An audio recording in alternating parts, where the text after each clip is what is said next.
चेहरे देखकर भी कुछ लोगों के बाढ़ के अगवानपुर में जैसे ही रक्षा मंत्री राजनाथ सिंह का हेलीकॉप्टर आसमान में दिखा, भीड़ में उत्साह की लहर दौड़ गई। मैदान में लोगों का सैलाब उमड़ पड़ा।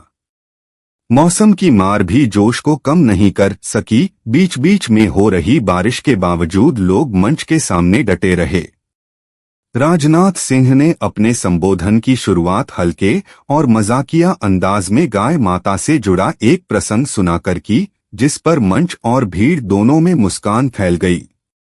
इसके बाद उन्होंने अपने भाषण में कहा कि देश की सीमाएं अब पहले से ज्यादा सुरक्षित हैं और प्रधानमंत्री नरेंद्र मोदी के नेतृत्व में भारत की अर्थव्यवस्था दुनिया की सबसे मजबूत अर्थव्यवस्थाओं में शामिल हो रही है। रक्षा मंत्री ने कहा कि बिहार के विकास के लिए एनडीए सरकार जरूरी है। उन्होंने मुख्यमंत्री नीतीश कुमार के कार्यों की भी सराहना की और कहा कि राज्य को ऐसे ही अनुभवी और स्थिर नेतृत्व की जरूरत है। राजनाथ सिंह ने जनता से अपील की कि वे डॉक्टर सियाराम सिंह को भारी मतों से विजयी बनाएं, ताकि बाढ़ विधानसभा से विकास की गाड़ी और तेजी से आगे बढ़े। प्रत्याशी के रूप में जब मैं नामांकन किया बाढ़ विधानसभा 179 के लिए, और जब हम 50,000 बोले कि हम 50,000 से जीत रहे हैं, तो महागठबंधन के प्रत्याशी को तितकी लगा। अरे भाई, मेरा 19 साल 20 साल बाढ़ में मेरा कर्म क्षेत्र का हो गया है।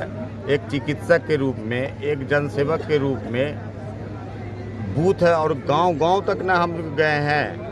तो हमारा जो है कर्म क्षेत्र है और हमारे लोकप्रिय नेता जो आज आकर उन्होंने सारी बातों को बिहार के विकास की बात जो रखी, और 2005 के पहले जो जंगल राज की भयावह स्थिति थी उसके बारे में रखा। यहाँ पर जो है आप देखें, कम से कम जो है इतनी खराब मौसम में, हाँ, मोधा या कौन सुना चल रहा है चक्रवात, और उसके बाद जो है 5,000 की भीड़ जो है आपको दिखाई पड़ रही है, तो आपको लगता है कि महागठबंधन कहीं रेस में है। हाँ, दूसरे जिला को बाड़े पर बुला के भीड़ दिखाना।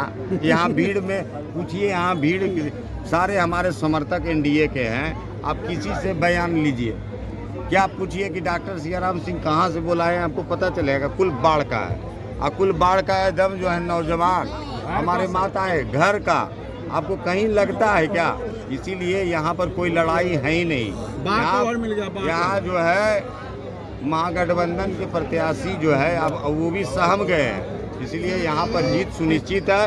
अब पूरे बिहार में जो 2010 में 2/3 मेजोरिटी जो हम लोग लाए थे, अब विपक्ष को जो है विपक्ष की मान्यता के लिए जो सीटें चाहिए, पिछले बार 2010 में 22 से 23 सीटें जीते थे, इस बार वही स्थिति 2010 वाला इतिहास होगा और 225 सीट जीतने का जो टारगेट है वही हम लोग का टारगेट 2010 वाला दोहराएंगे। और